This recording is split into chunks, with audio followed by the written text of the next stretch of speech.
రోడ్లు, డ్రైన్ల నిర్మాణం తదితర అభివృద్ధి పనులను ఆయా గ్రామాల ప్రజలు పర్యవేక్షించాలని, నాణ్యమైన అభివృద్ధి పనులు జరిగేందుకు సహకరించాలని శాసనసభ్యులు, రాష్ట్ర ప్రభుత్వ బొలిశెట్టి శ్రీనివాస్ కోరారు. పశ్చిమ గోదావరి జిల్లా తాడేపల్లిగూడెం మండలం పెద్ద తాడేపల్లి గ్రామం నుంచి రామన్నగూడెం, జగ్గన్నపేట, వెంకటరామన్నగూడెం వరకు అదనపు ప్రణాళిక నిధులు 3,50,00,000తో చేపట్టిన ఈ సిమెంట్ రోడ్, తార్ రోడ్ నిర్మాణ పనులను మంగళవారం ఎమ్మెల్యే పర్యవేక్షించారు. ఈ సందర్భంగా ఆయన మాట్లాడుతూ వివిధ గ్రామాలను పట్టణానికి అనుసంధానిస్తూ నిర్మించే ఈ రోడ్లు అభివృద్ధికి బాటలు వేస్తాయని ఈ సందర్భంగా ఎమ్మెల్యే అన్నారు. గత ప్రభుత్వం నిర్లక్ష్యం కారణంగా ప్రజలు అనేక అవస్థలు పడ్డారని విమర్శించారు. కూటమి ప్రభుత్వం వచ్చిన వెంటనే రోడ్లు, డ్రైన్లు నిర్మించి పూర్తి స్థాయిలో అన్ని గ్రామాలకు మౌలిక వసతులు కల్పించాలనే లక్ష్యంతో పనిచేస్తుందన్నారు. ప్రజల సంక్షేమం కోసం, అభివృద్ధి కోసం పనిచేస్తున్న ప్రభుత్వానికి సహకరించాలని ఆయన విజ్ఞప్తి చేశారు.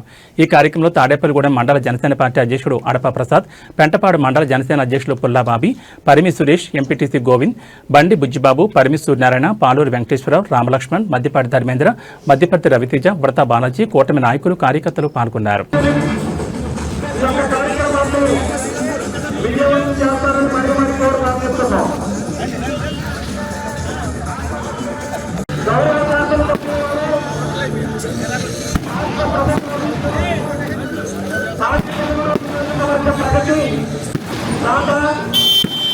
ఎవరైనా ఉన్నారంటే అప్పుడు చేసినటువంటి ప్రభుత్వ నాయకులు మన గౌరవ శాసనసభ్యులు వెంకటరెడ్డి శ్రీనివాస్ గారికి మన కడియాక జనసేన కుటుంబం ఈ యొక్క కార్యక్రమాన్ని మన మంత్రిగా